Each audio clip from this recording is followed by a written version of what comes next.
मैं बोल रहा हूँ, आप लोगों के लिए बोल रहा हूँ। मेरा मजा तो मौन में, शांत रहने में, मुझे क्या लेना देना, लेकिन आप लोगों के लिए बोल रहा हूँ। आप लोगों को भी मौन के रास्ते पर ले जा रहा हूँ, शांति के रास्ते पर ले जाने की कोशिश कर रहा हूँ।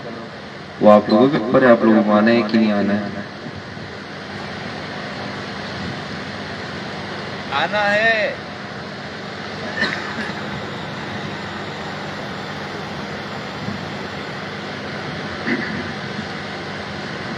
देखिए, मैं यहाँ 100-200 लोगों को प्रभावित करने नहीं आया हूँ। मैं ये सोचकर नहीं आया हूँ कि मैं जो बोलूंगा उससे 100-200 लोग प्रभावित होंगे या सब प्रभावित हो जाएंगे। मैं ये सोचकर नहीं आया हूँ। अगर मेरी बातों से कोई एक भी प्रभावित हो जाएगा, चाहे वो बच्चा हो, चाहे आप हो, चाहे आप हो, कोई एक भी प्रभावित हो जाएगा, मेरा यहाँ आना सफल हो जाएगा। मेरी यात्रा सफल हो जाएगी। मेरी यात्रा नहीं, साहब की यात्रा है।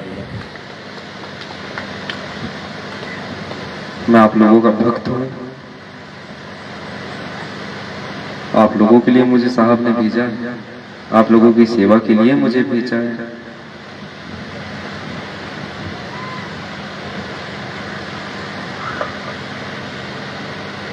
सिर्फ गुरु का ही काम नहीं है कि हमारा भक्त अगर गलत रास्ते पर जा रहा है तो हम उसे सही रास्ते पर ले जाए।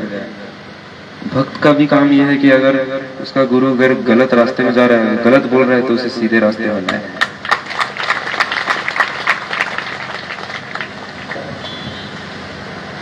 आप लोग अपने भक्त की बातों को सुनिए, परखिए। एंटरटेनमेंट के लिए नहीं आया हूं मैं यहाँ पर, ताली बजवाने नहीं आया हूं मैं।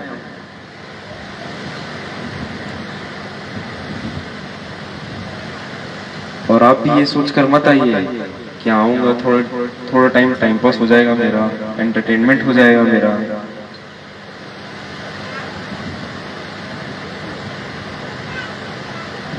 मैं भी बोल रहा हूँ, कुछ लोगों को बोर लग रहा होगा। अगर ये लोग थोड़ा बैकग्राउंड म्यूजिक दे देंगे तो आप लोगों को तो और मजा आ जाएगा, खिचड़ी में तड़का मिल जाएगा आप लोगों को।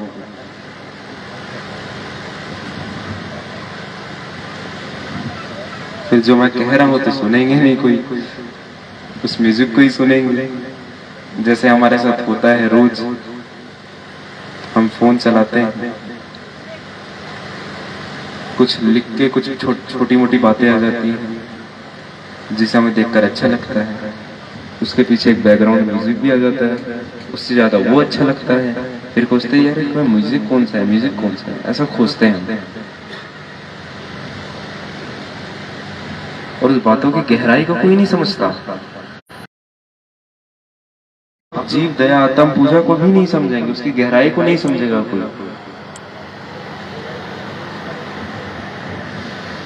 अगर एंटरटेनमेंट के तौर से आएंगे आप लोग मेरी बातों को सोचिए, समझिए, परखिए, उसके बाद मानिए, गहराई से सोचिए।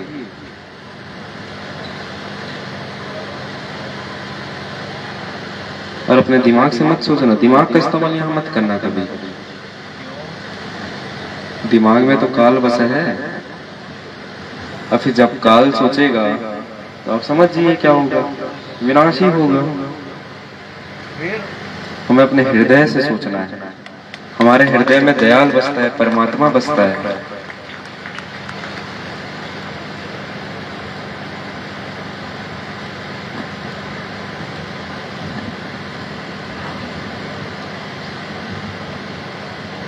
आप लोग बिना चप्पल जूते के यहाँ आके बैठे हैं, अपना चप्पल जूता बाहर उतारा है। पर्याप्त है ना, वो तो पवित्र हो गए ना, अंदर आ गए, बिल्कुल सही सलामत। नहीं, मैं जो कह रहा हूं आप यहाँ बैठकर सुन रहे हैं। अपने चप्पलों को वहां उतारे, बस वहां चप्पल छोड़ के नहीं आना है। अपना स्वार्थ छोड़ के आना है, अपना घमंड छोड़ के आना है, अपना अहंकार छोड़ के आना है। उसके बाद जो मैं कह रहा हूं आप लोगों को अच्छे से समझ आएगी, तब आप लोगों को मेरी बातों की गहराई समझ आएगी, गहराई पता चलेगी।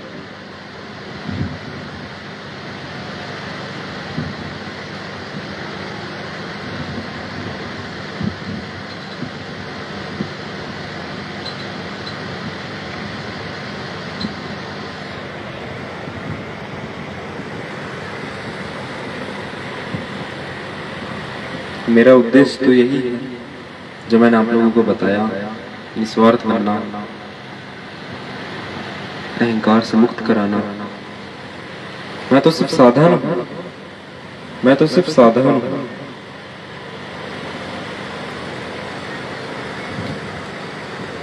जो करा रहे हैं हमारे सतगुरु ही करा रहे हैं।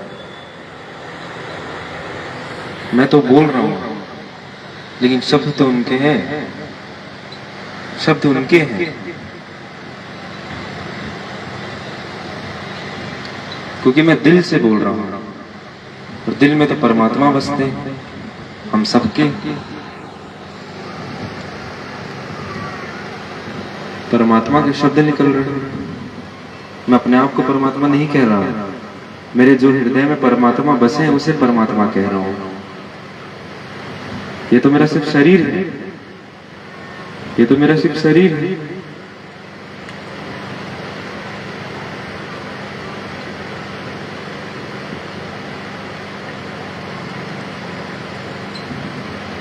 हम एक दूसरे को साहिब बंदगी कहते हैं, हम एक दूसरे शरीर को साहिब बंदगी नहीं कह रहे। हमारे अंदर जो साहब विराजे हैं, जो परमात्मा विराजे हैं, उन्हें बंदगी कह रहे हैं, न कि शरीर को कह रहे हैं।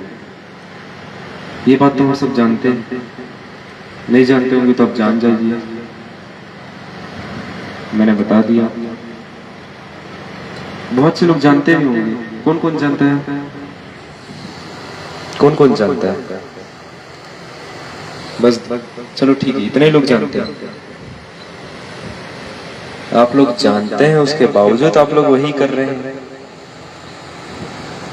आप लोगों को पता है हमारे हृदय में परमात्मा बसे हैं, फिर भी अहंकार नहीं छोड़ रहे, फिर भी स्वार्थ नहीं छोड़ रहे, निस्वार्थी नहीं बन रहे।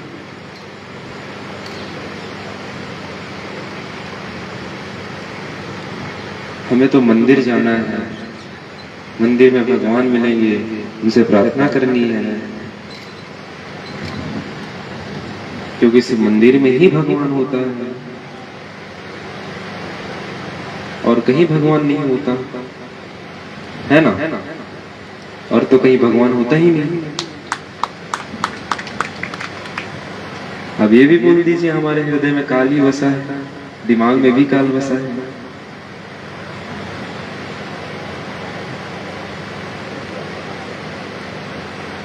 अरे आप लोग पर्दा हटाओ, अपने आंखों से पर्दा हटाओ, काल की नजरों से मत देखो, परमात्मा की नजरों से देखो। आप लोगों को जीव जंतु में, पेड़ पौधों में, नदी तालाब में, समुद्र में, हर जगह आप लोगों को परमात्मा दिखेगा। मंदिर में भी दिखेगा, मंदिर में तो अभी भी दिखता है, क्योंकि वहां परमात्मा की मूर्ति है, परमात्मा की फोटो है। हम यही मान लिए कि हमारे भगवान ऐसे ही दिखते थे, हमारे मन में यही बैठ गया है। कितने साल पहले फोटो खींचे थे, अपने इस फोन से फोटो खींचे थे आप लोग ना? उस समय कैमरा था ना फोन था। ये तो हमने अपने विचारों से बनाया है ना, इमेजिनेशन, उससे बनाई है हमने अपने परमात्मा की फोटो।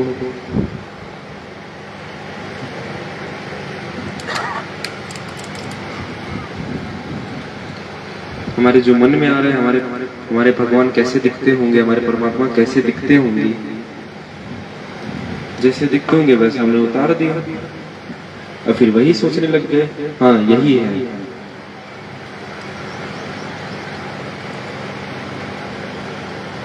अगर आप लोग जैसे सोच रहे हैं, आप अपने परमात्मा को ये पेड़ का आकार देख देंगे, आप लोगों को लगेगा इस पेड़ में परमात्मा है। हाँ, तो इस पेड़ में भी परमात्मा होंगे।